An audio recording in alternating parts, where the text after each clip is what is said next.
Hey guys, Eric Sargent, General Manager at Ed Martin Toyota, Noblesville, Indiana. Welcome back to the channel. Have you ever felt that you needed to put a 33-inch tire on your TRD Off-Road Premium 4Runner? If so, you don't need to buy a whole new suspension because these trucks already come with a Bilstein suspension that's actually pretty good.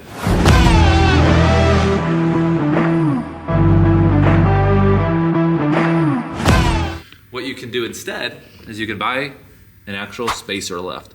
Now this particular one, you can buy one that just puts these little pucks right here above your spring in the front, or you can buy some that put them in the front and the rear. This has it in the front and the rear, and the point of doing that is it gives it a nice bigger stance and you can put your 33-inch tires on it. That's all for today. For a complete list of all the spacer lifts and level kits that I recommend, check out the description below. Please don't forget to subscribe to the channel and stay tuned for future 4Runner content.